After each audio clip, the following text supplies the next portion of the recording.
Great to see you all and to learn with you today and with Rabbi Haim Ovadia. Hi, Rabbi Haim. Nice to see you. Hello, shalom. Good to see you. Great topic today of the book of Job as the guide for Jewish ethics.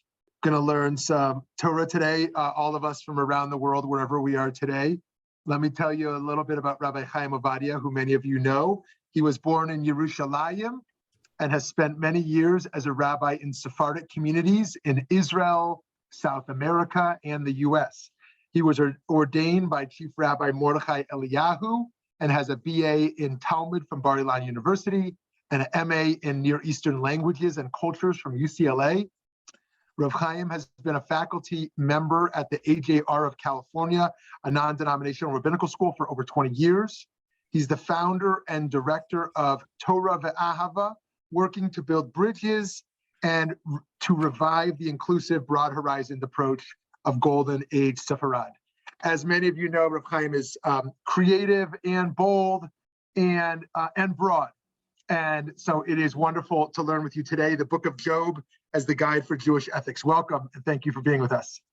Thank you. Thank you, Rav Shmuley. Good to be here. So let's get right to the point. I chose the topic because we're nearing Tisha B'Av. It's a time that we think about morality and about our behavior, and then later on we'll have the Shalul and the high holiday. So it's great to be here. Thank you for inviting me to teach the class and to see, also seeing old friends here. Shalom, everyone. So I prepared a resource sheet on Sepharia for us to look.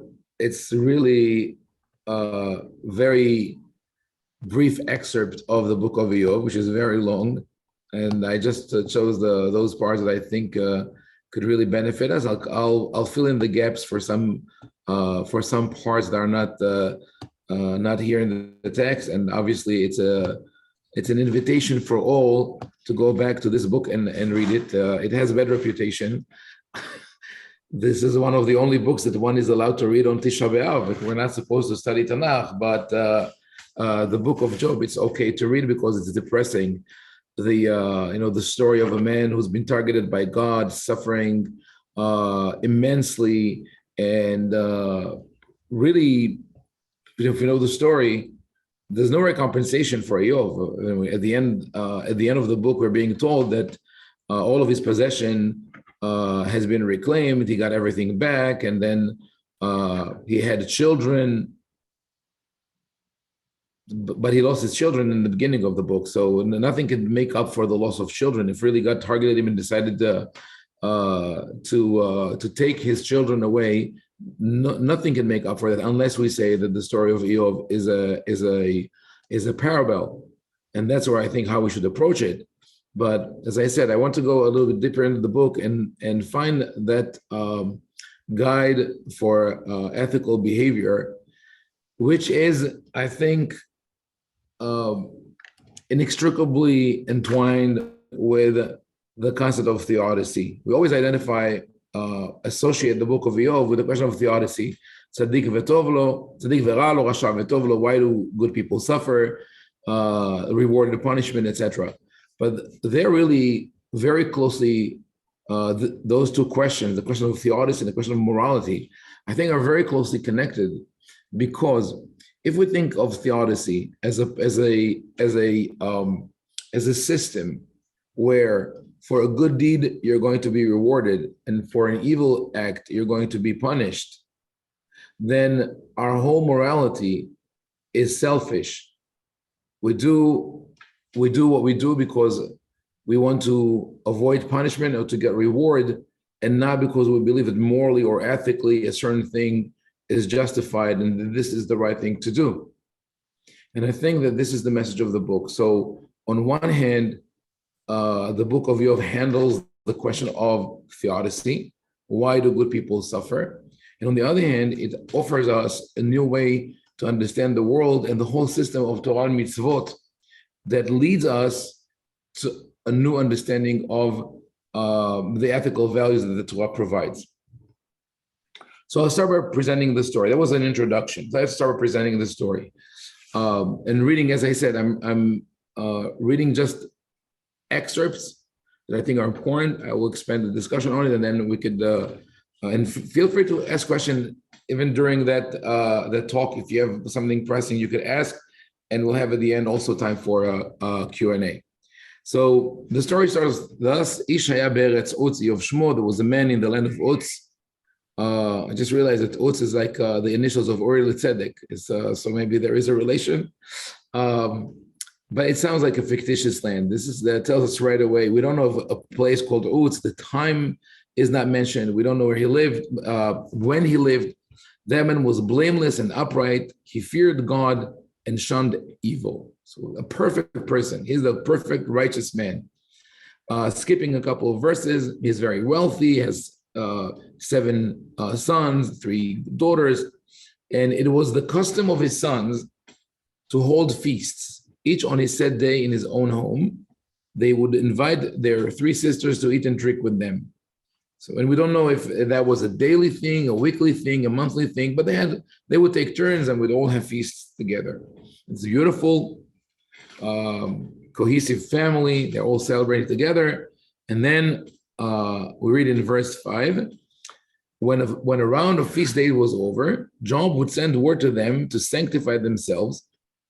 And rising early in the morning, he would make burnt offerings, one for each of them. For Job thought, perhaps my children have sinned and blasphemed God in their thoughts. This is what Job always used to do. So the interesting thing, in Hebrew, it's not blasphemy, it's beracha.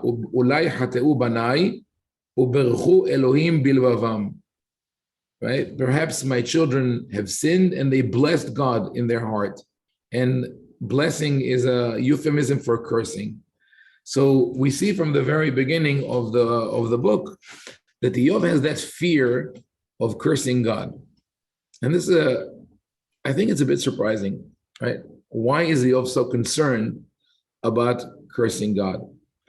Also, there's an essential thing missing in the pasuk. In this story, and if someone wants to point it out, I'll ask you. Look at the verbiage. Nahama Leibovich pointed out that it's always important to look at the verbs of action in the pasuk that direct us to the core idea of the story. So when we look at this pasuk 5, when the round of feast day was over, Job would send word to them to sanctify themselves, and rising early in the morning, he would make a burnt offering, one for each of them. So if you look at the verbs in the Hebrew, Vayishlah Eov, he would send word, Vaikadeshem, he would sanctify them or prepare them, right? Tell them to be ready. Vehishkim baboker, he would rise up in the morning. Vehe'ela olot, and he would bring sacrifices, right? So what's missing from this picture, from this story? His children. They're inactive. They're not doing anything. He is bringing sacrifice for them. And that's a point that we have to remember, that Eov is the one bringing sacrifice for his children for fear that they have turned against God and cursed God, as he says. And that's his custom. Then I'm skipping a couple of verses in which we are told that the angels are traveling the earth and come back to report to God. And among them, there's the adversary, or the Satan, as he's called here. Later on, Satan became a synonym for the angel of death or the evil inclination. But here is just the adversary. Satan is basically the prosecution. So a cursory reading of the story, we think that the adversary is evil, that he targets Eov, that he wants to make him suffer. But when we read it carefully, we see that what happens is this: the Lord says to the adversary, "Have you noticed my servant Job? There is no one like him on earth, a blameless and upright man who fears God and shuns evil." That's not a good thing. Too much praise is not a good thing, especially when you're talking to the head of the IRS, right? The God is the ultimate. God is talking to the adversary and says, "Look, this is a perfect person, right? He has never sinned." So obviously, he's the one who would trigger this whole process, right? This whole journey where Eov is being tried to see if he would sin or not. And he's talking to the adversary. And the adversary has an answer. In verse 9, we read, the adversary answers, does Job not have a good reason to fear God? Why? It is you who have fenced him round, him and his household and all that he has. You have blessed his efforts so that his possessions spread out in the land. But lay your hand upon all that he has, and he will surely blaspheme you to your face. So God presents a challenge. God is the one who starts that process, who targets Eov, and the adversary plays along. He's just complying with God's invitation. He's not the bad guy, in other words. I don't say who, not that I'm saying that, the other side is the bad guy, but this really, we'll see there's no good and evil here, at least at that level of the celestial realm. So the Lord replied to the adversary, see, all that he has is in your power, only do not lay a hand on him. The adversary departed from the presence of the Lord. So here and now the sort of the game starts with Eov as the main character. So here I skipped a couple of psukim in which we're told that Eov receives the news that until today in Hebrew the idiom for horrible news is besorat Eov, that the news of Eov. Just like Eov being told that all of his cattle, his camels, all of his possessions were taken. And before one messenger has a chance to finish delivering his message, the next one comes with a worse message. And finally, the last and most devastating one is that as his children, his 7 sons and 3 daughters, were having a feast in the house of the eldest brother, a mighty wind shook the place and the walls collapsed and killed all of his children. And what is Eov's response? Vayakum Eov vayikra et me'ilo vayagoz et rosho vayipol arza vayishtahu. And Job arose, tore his robe, cut off his hair, and threw himself on the ground and worshipped. So he prostrated himself, and he said, naked came I out of my mother's womb, and naked shall I return there. The Lord has given, and the Lord has taken away. Blessed be the name of the Lord. This is a phrase that we associate with today. I think most of us with burial, with funerals, right? It is included in the prayer that we call tziduk adin, the acceptance of divine judgment. And Eov here seems to be the perfect believer. Despite everything that befell him, he does not lose his faith. He still believes in God. He still accepts everything obediently. And he says, in a way, this is what God has given me. I have enjoyed it for so long, and now God decided to take it away. I cannot complain. However, the author adds one more verse here. For all that, Job did not sin, nor did he cast reproach on God. Now, בכל זאת לא חטא איוב ולא נתן תפלה לאלוהים. Even though we read it, the translation, the word tifla is interesting because it is spelled exactly like tefillah, prayer, but here it's tifla from the word tafel, meaning something with no value or with no flavor, useless. So Eov did not attribute any vain actions or useless actions to God. So the author hints here that Eov could have done it, but he did not do it, right? And the author also tells us that there is a very thin line between tefillah and tifla. That it's not even a word play; it's a vowels play, right? Just move the hirik from here to here, and you'll get the word tefillah instead of tifla.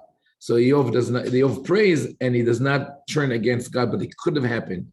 And I think that we'll see that Eov is walking that thin line. He's always afraid of slipping and turning against God. Anyway, so that's the end of that's in the first chapter. It's packed with action. Eov loses everything because of that bet, that big game between God and the adversary, and still he does not turn against God. He accepts the judgment willingly. In chapter 2, the beginning of chapter 2, the adversary comes back to report to God. And God says to the adversary, have you noticed my servant Job? There is no one like him on earth, a blameless and upright man who fears God and shuns evil. Same as in the first round. He still fears God. He still keeps his integrity. So you have incited me against him to destroy him for no good reason. Wait, did God read the same story that we read? Right? God tells the adversary, you incited me? I did not incite you. I just stood there quietly and you started talking about Eov, right? It's just a little twist that the author adds here to the story. The adversary answered, skin for skin. All that a man has, he will give up for his life. The commentators usually understand this verse to say that the closer something is to us, the more precious it is. So therefore, if you will, for example, if I will be attacked with a torch, right, with fire, my instinctive reaction would be to shield my face with my hand. My hand is going to get burnt, but I'm saving my face. And therefore, the adversary says, Eov is willing to sacrifice his children as long as he's alive. As long as you didn't touch him, this is okay. Which is a questionable argument, because I think from my experience, from what I know, parents cherish the life of their children much more than they do theirs. They are willing to risk their life, sacrifice their lives to save their children. And if, God forbid, a parent loses a child, this is something that they would never recover from. So a lame argument here. Another flaw in the story that we have to notice, and it's here in order to present the next argument. But lay a hand on his bones and his flesh, he will surely blaspheme you to your face. So again, we see that the concept, that idea of blasphemy or blessing God, is a central concept in this book, the story of Job. So the Lord Hashem says to the adversary, see, he's in your power, only spare his life. So do whatever you want to him, but keep him alive, because we need to hear him talking. This is what is called waterboarding, right? Basically, torture him, but just keep him hanging there so we could talk to him and get information from him. The adversary departed from the presence of the Lord and inflicted a severe inflammation on Job, from the sole of his foot to the crown of his head. So now Eov is reduced to sort of a subhuman level. He can't even tolerate being in his own body. He took a potsherd to scratch himself as he sat in ashes. And here we are presented with the first argument regarding theodicy, which I believe is the central theme of the book that will lead us to morality as well. His wife said to him, you still keep your integrity? Blaspheme God and die. But he said to her, you talk as any shameless woman might talk. Should we accept only good from God and not accept evil? For all that, Job said nothing sinful. In Hebrew, bechol zot lo chata Eov bisfatav. Now that's another layer to what we read before. Earlier it says bechol zot lo chata Eov. He did not sin. Now it says he did not sin with his lips, meaning he didn't say anything evil, wrong, but he might have thought that. But what happens here with Eov's wife? What is the exchange between them? That's my theory. I think that what Eov's wife tells him is that the system doesn't work. Your whole life, and we'll see it later in the book, she tells him your whole life, your actions were guided by the need to be protected, by the assurance that if you do good, God will protect you, God will reward you, and everything will be fine.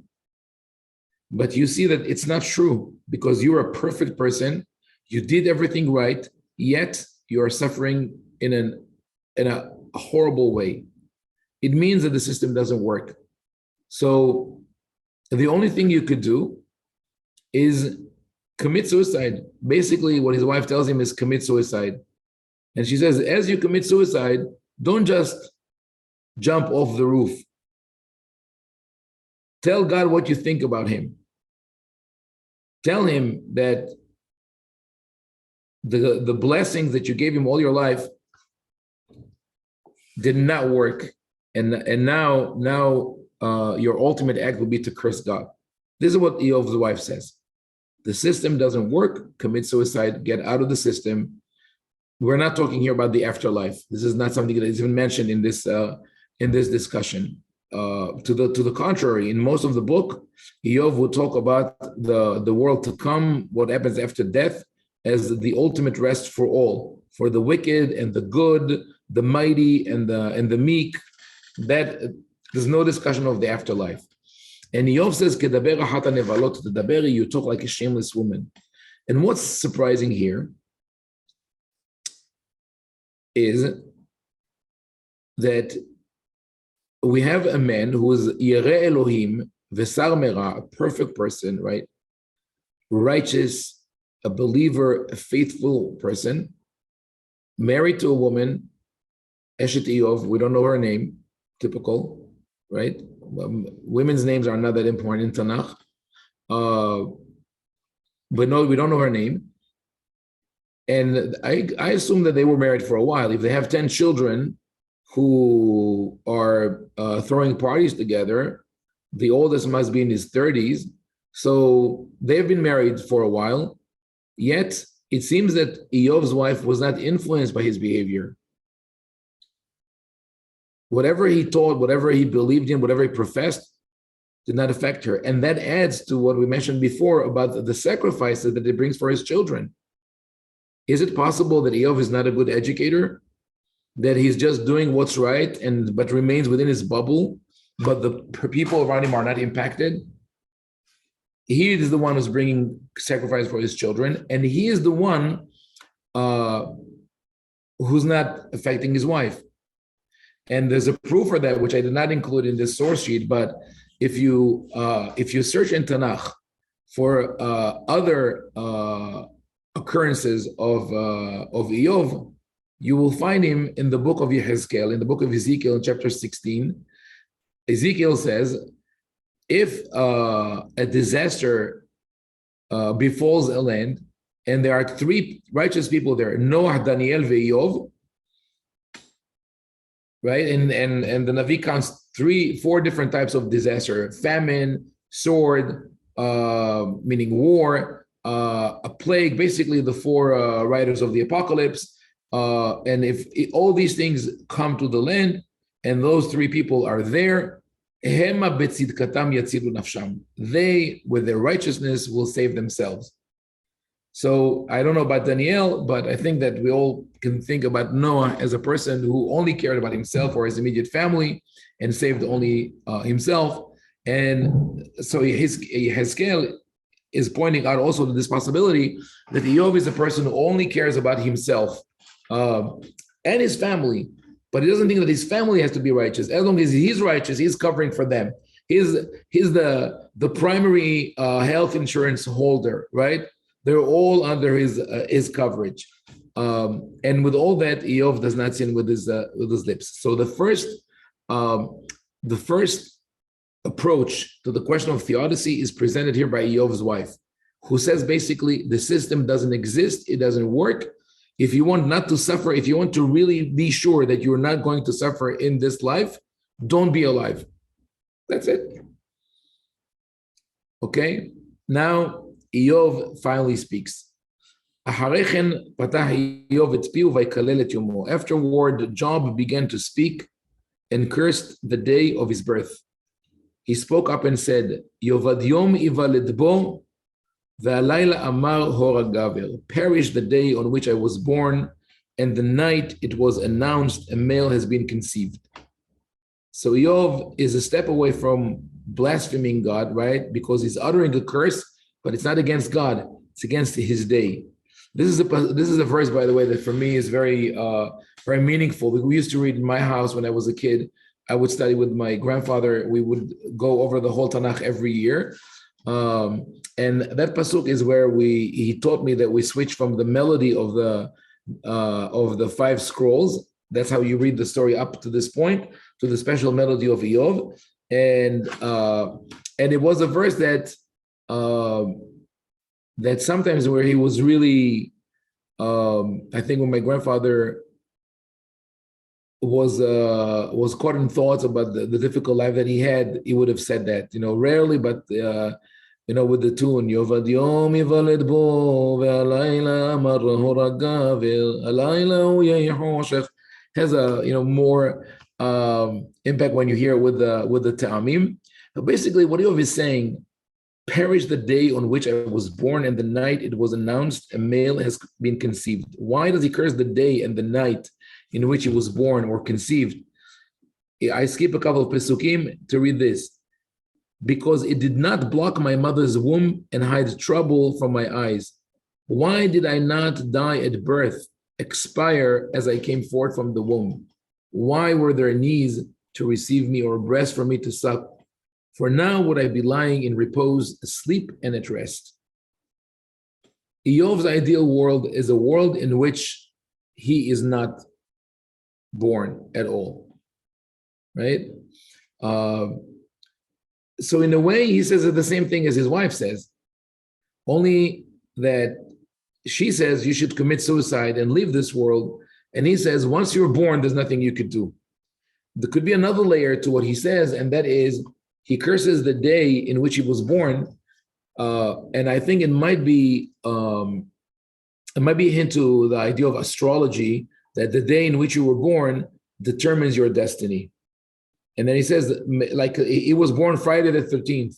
Says, I wish there were calendars where there's no Friday the 13th, right? Like people building buildings with no 13th floor, right? Going directly from the 12th to the 14th, as if the 14th is not the 13th now. But in any case, I think Eov says that.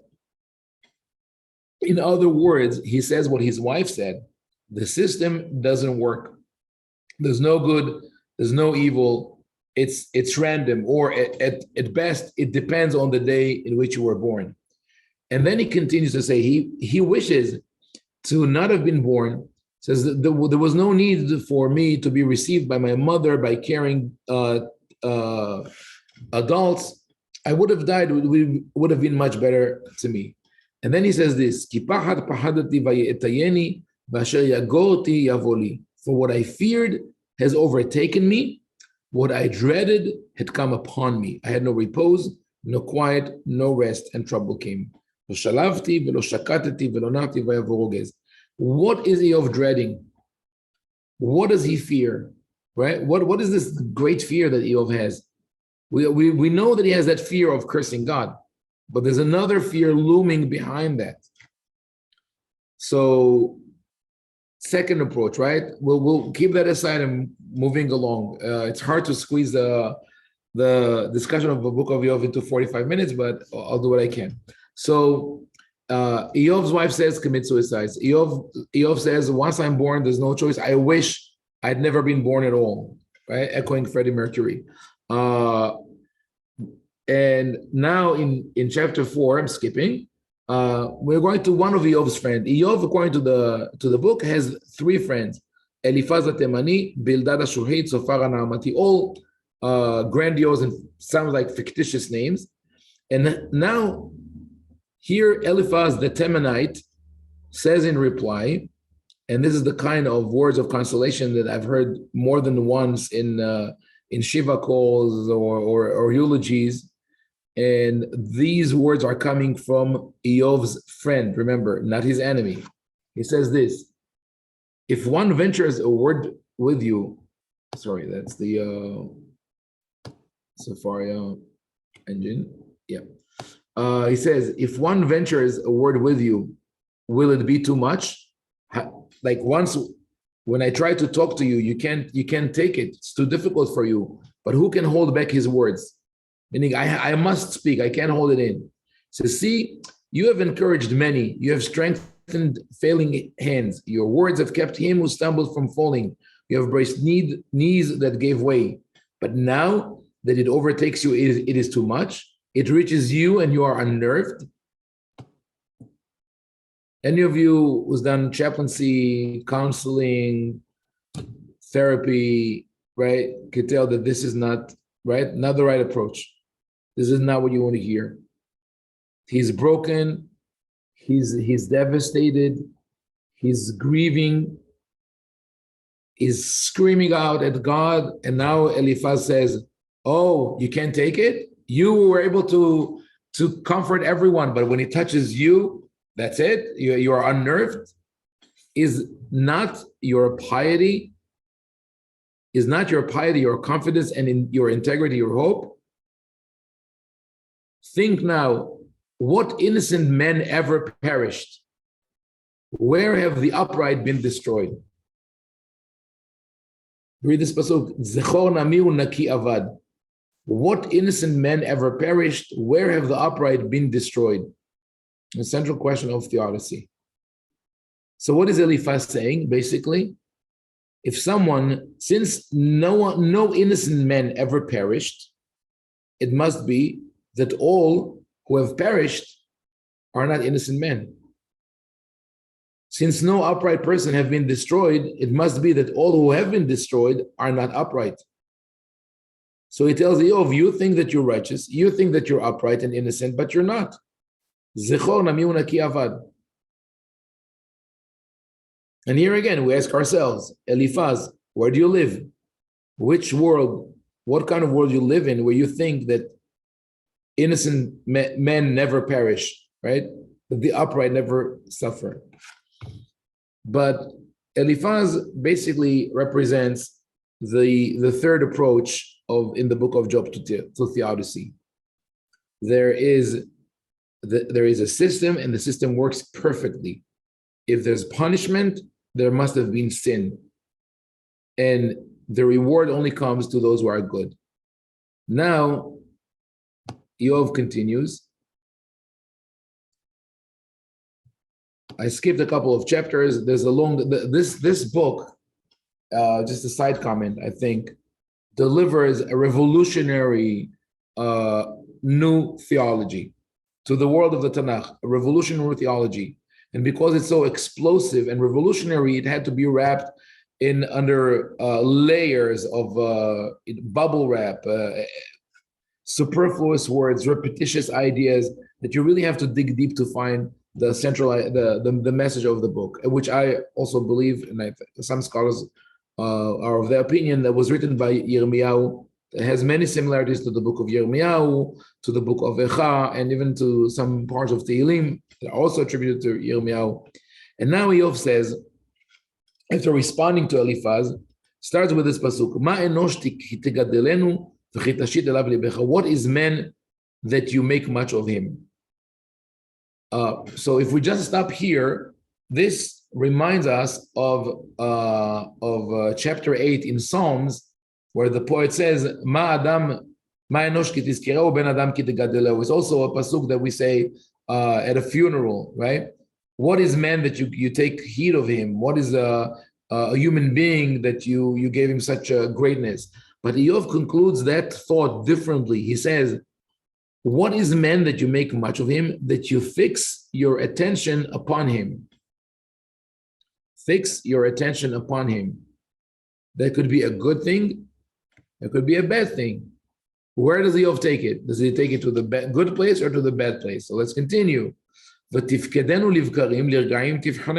inspect him every morning, examine him every minute. Doesn't sound that good.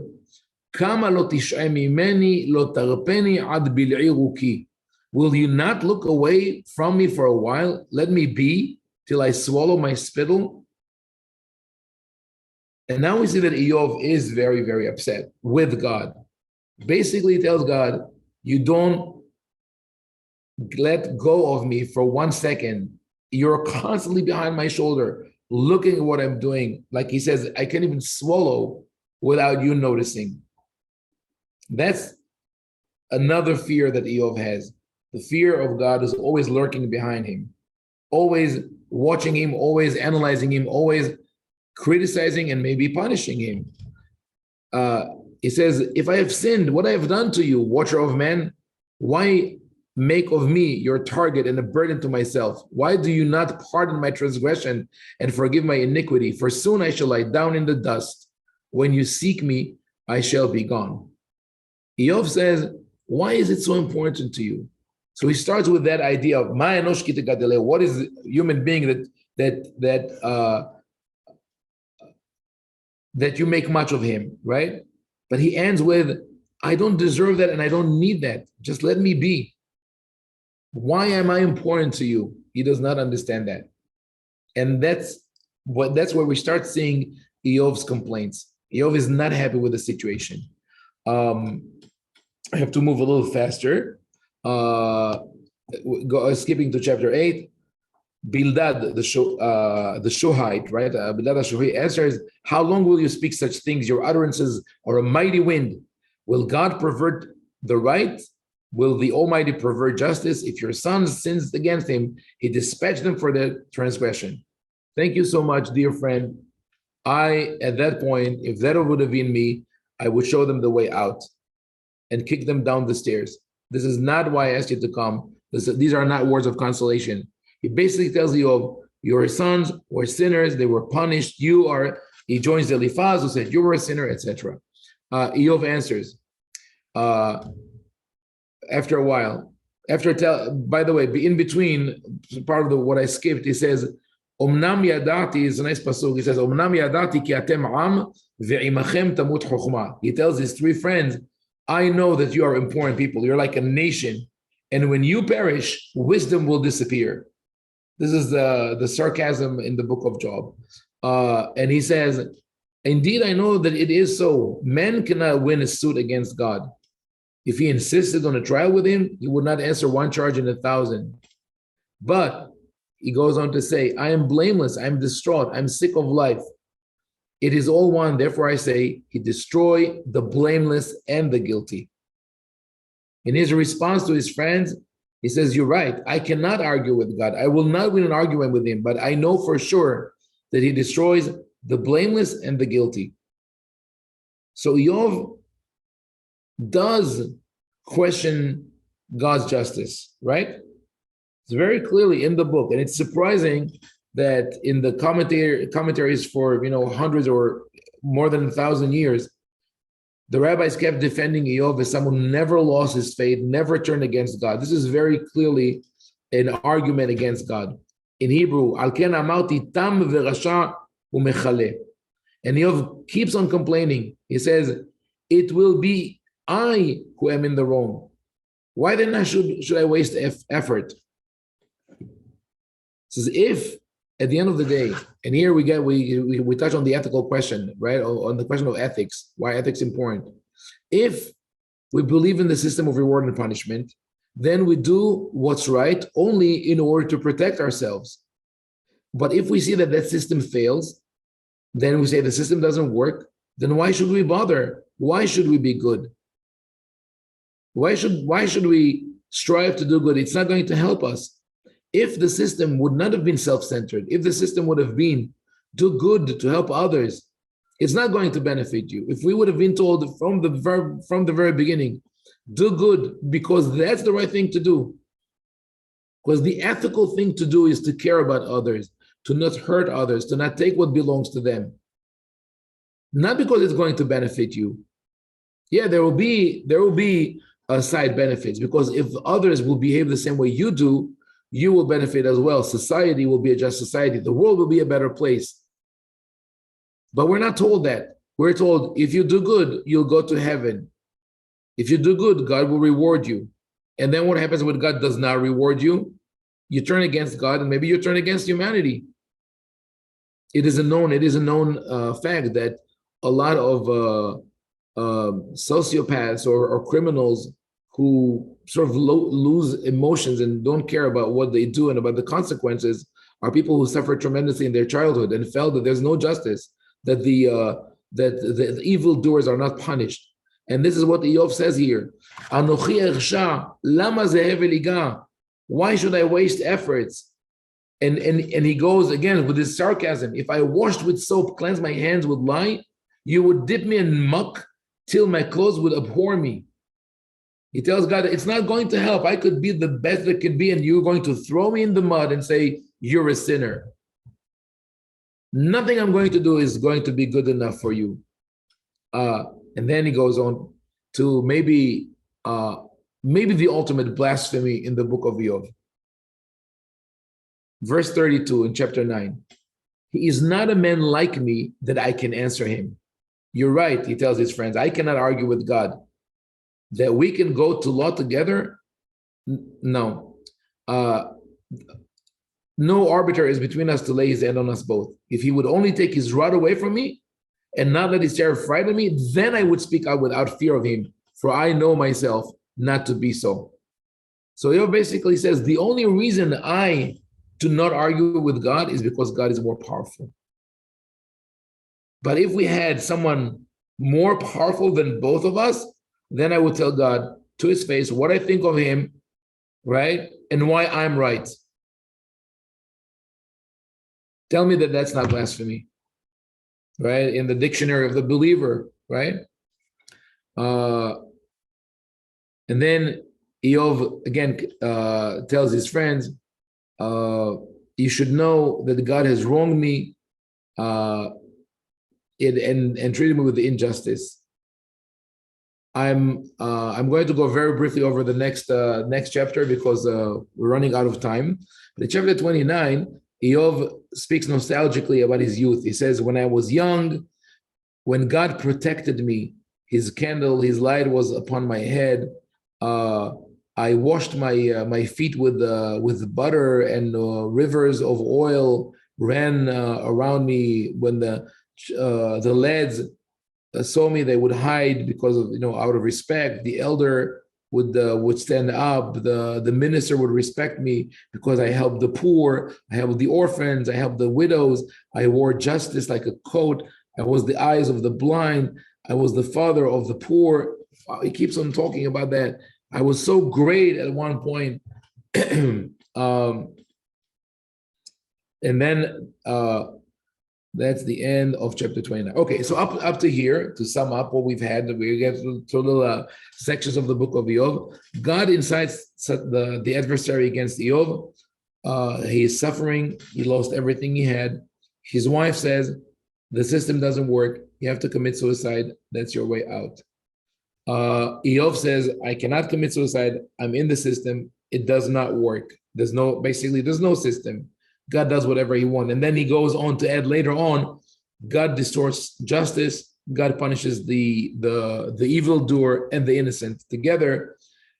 And the third approach, that of his friends, is God is always right.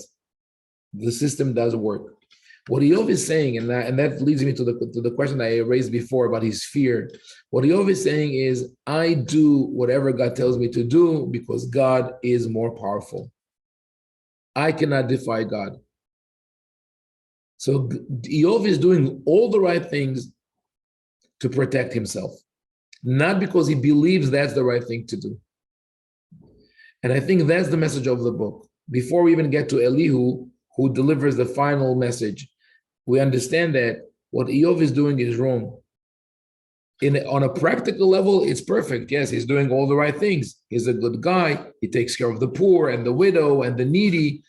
He's the defender of everyone. But he's only doing it to defend himself. If at one point his protection is taken away, Job would go out and kill everyone because it doesn't matter. That's the problem of an ethical value system that is self-centered. Sort of the moral of thieves. I'm just doing it so others will not harm me. This is why God incites the adversary in the beginning. He says, did you see Job? Job seems to be a good person, but he's not. I mean, he is technically, right now, he is a good person, but he has the potential to go horribly wrong. And if all of society behaves like him, all of society will go wrong. So we have to understand the whole system of reward and punishment differently. But it's hard because the Tanakh so far has presented that system as you do good, you'll be rewarded. Rain will come, you will win, you'll conquer your enemies, etc., etc. You'll do evil, you'll be destroyed, you'll be exiled, etc. But it doesn't work. So now Elihu comes. Elihu is the fourth friend that it was not mentioned before. So he's like the mysterious character in the story. His name, I think, is symbolic. It has positive elements and negative elements. Is Elihu, he is my God. Berech El, he who blesses God. Habuzi, he is one who's being disgraced, maybe because his message is not well received, which is befitting for Yirmiyahu. And he's mimishpahat Ram. Ram is elevated, but it's also the verb, the same root of the name Yirmiyahu, alludes to the author. And why is Elihu upset? He's upset at Eov for thinking that he is right against God, and he is upset at Eov's friend for saying that Eov is wicked. So what is his message? Is Elihu waited, and just know that Elihu starts talking in chapter 32 and he doesn't finish until chapter 35. It's a very long speech, not what you want from your rabbi on a Saturday morning.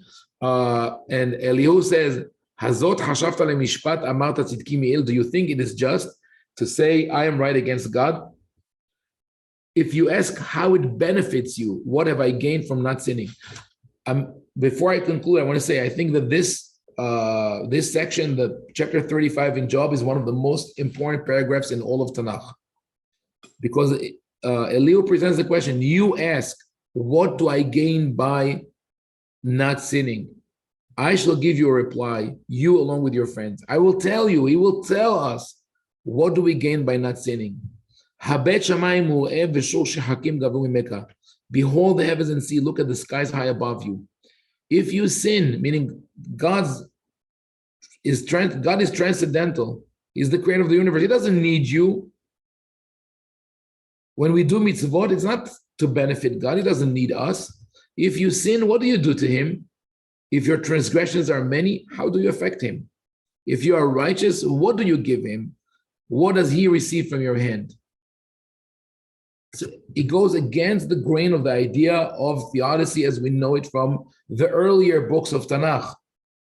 Elihu turns everything over, says, you're not doing anything to please God. And you're not going to be rewarded for your doing, but rather your wickedness affects men like yourself, your sins, your righteousness, mortals. This is, if you want to crystallize everything in 6 words, is this: your wickedness affects people like you, your righteousness affects people like you. That's the rewarded punishment. If we do right, if society does right, then society eventually will be a just society. The world will be a better place. The oceans will not be polluted. Whatever, all the things that we care about could come true. And if we do wrong, we are the ones who are going to suffer, or our descendants, or not our descendants, the descendants of others. It's a collective effort. It's not for me or others. One question remains: why did God create the world? But I think the message that the book of Eov delivers is this: the system of reward and punishment is not a direct one. It is a global one. And the value of Torah mitzvot, our ethical system, is that we do what's right because that's the right thing to do, to care for others, to protect the needy and the poor and the weak, not because I'm, like in chapter 29 of Eov, I'm going to be praised for that and respected for that, but because this is the right thing to do. So all in all, this is in a nutshell what I wanted to present here. There is a journey through the book of Eov, 4 different schools of thought on how to approach theodicy, and this revolutionary bomb at the end, at chapter 35, delivered by Elihu, saying, when we do good, we benefit other people. And when we do evil, we affect other people. And if we all think that way, the world can be perfect. So, Amazing, Rabbi Haim. Thank you so much. Thank you so much for all of this. Chevra, we want to open up the conversation. Who has a question they'd like to throw out? Feel free to unmute yourself. I see Cheryl, I don't know if that was an accident or not. Did your hand go up, Cheryl?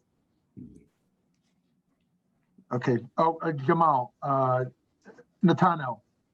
Yeah, I guess I have a question about how the Tanakh basically has an absence of certain women's names. Not in every case, because there are cases where certain women are named, but there's some where they're not. No. And it seems like maybe it's possible the Tanakh could teach us something about like it's trying to tell us something on purpose when it doesn't speak about the names. And why I thought about that was in the story where Eov has no influence over his wife, it's like she's not mentioned. He doesn't see her, so how could he have any influence? Could be. That's a good. I mean, in general, in the Tanakh, mention less the name of women, unless they're a major character in the story. But here, I think your thought is could be correct, especially when they use the word hata nevalot. The word nevela or naval is shameless, but also someone who was empty.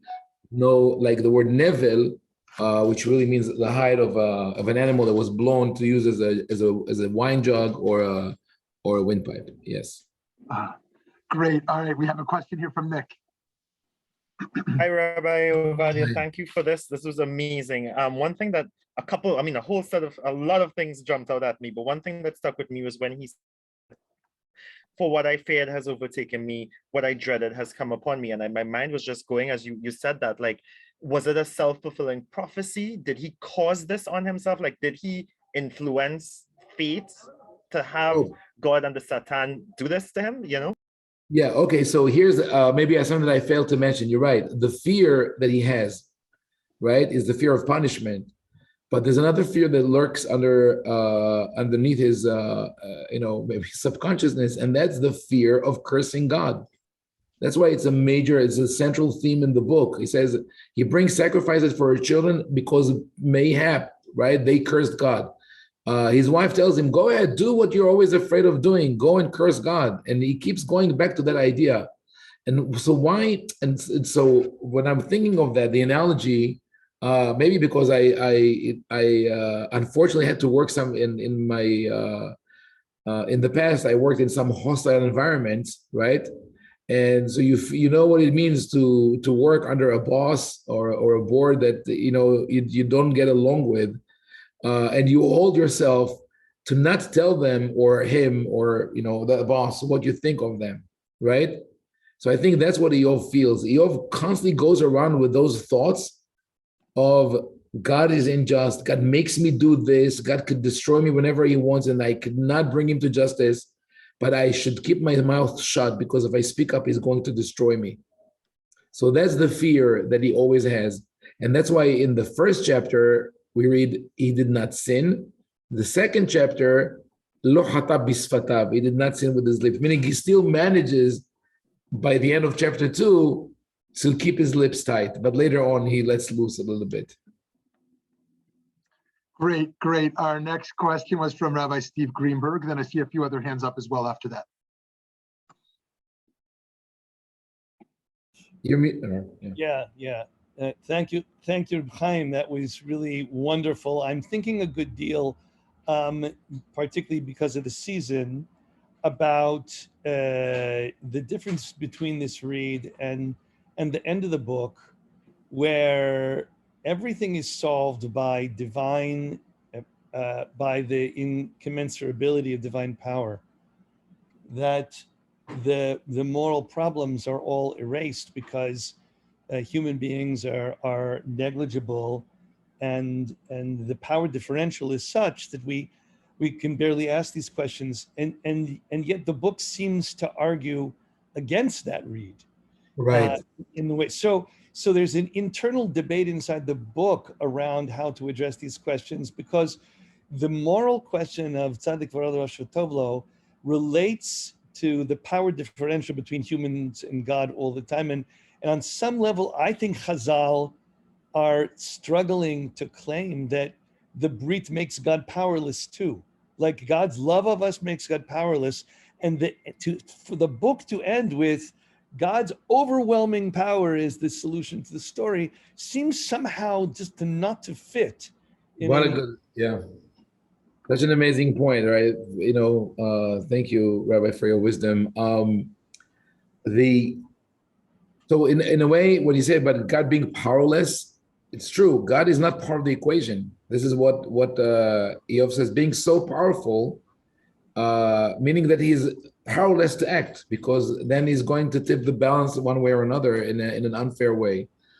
Just like, when if you let children make up basketball teams, they know exactly how to balance it, that no one team would be extremely powerful over the other, because then it makes the whole thing a game. Anyway, that's one thought. The other thing about the conclusion of the book, I see two different patterns. One that probably some of biblical critics will say, maybe that's a later addendum, just to fix everything. The other would be, this is again, the author is in my mind, Yirmiyahu's way of covering up the message of the book. Maybe that's why the ending is, like you say, too sweet, right? It's like the happily ever after. Like someone said, they always tell us, the prince and the princess got married and they lived happily ever after. But no one ever tells us what happened when they had children, when they had to change diapers, when they were fighting with them, when the kid dropped out of high school or got into drugs, right? So everything is good. From now on, Eov is happy. All of his troubles are forgotten. Who pays for his therapy, right? Or Shalom Bayit sessions between his wife. Yeah, thank you, Rob. I'm going to go back to this question and try to analyze even more. We have time for our two last questions. We have Matthew and then Shlomiah. Shalom, Hazaku Baruch. Thank you, Rabbi. I had a question about how the story of Job relates to Rambam's 11th principle about rewards and punishment, and something I read from Aria Kaplan about in Devarim. It says the children shall not die because of their father's sins, and how you thought about that when it relates to the story of Job. Right. So the principles of Rambam are based on principles that were presented by the rabbis. And the rabbis were the ones who were pushing the idea of reward and punishment in its early biblical form, right? It was very important to them, but because they were struggling with how to explain the destruction, the Hurban, exile, and all that, they had to come up with the argument that all the promises only apply to the world to come and not to this life. So, in other words, I would say that what Rambam, the 13 principles of Rambam, that principle of reward and punishment is incompatible with the book of Eov. But the Eov is compatible with what Rambam says in Moreh Nevuchim, because in the Moreh, he does say that God does not control our actions, and the consequences of our acts are natural and human, and we affect one another. The other question, the other point that you brought up, well, I'm sorry, I got caught up with the thing of Rambam. What was the other question? Oh, it was just a part of that, what I read from Aria Kaplan's book about Aria Kaplan, right? Yeah. Yeah. Father dying for his. Yes. So, we in Jewish law, the children do not die for their parents' sin.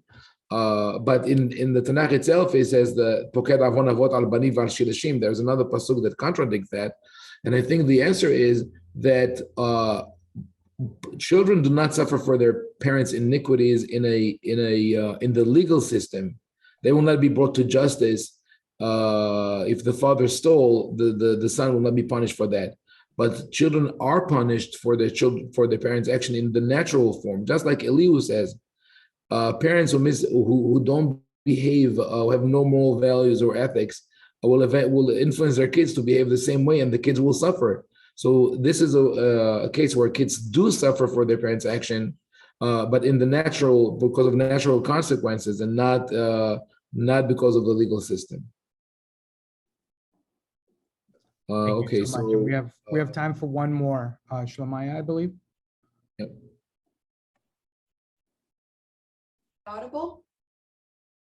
Yes, we can hear you. Thank you. So I'm wondering whether the system of theodicy that you're outlining in Eov is suggested or opened earlier in Tanakh, in Torah, where we have, say, the listings of rewards and punishments, as it were. I remember as a small child, I used to say, well, how could it rain on one person's field and not the person's field next door if one person was keeping mitzvot and the other one was not? And then I sort of eventually came to realize that it's not individual, it's about creating a just society and participating in creating a just society. And I'm wondering whether that is in accordance with this view and whether it actually started much earlier than Eov, and why then would it have been, if so, why would it be so difficult to bring out in Eov that it needs to be covered? Well, great question. I think that there could be seeds of that ideology early in the Torah. There is a prophecy, I think, in Amos or Shea, where it says, I will bring grain upon one field and prevent rain from the field next to it. But to the question of why did this change, I think, and then this is my theory, maybe, I don't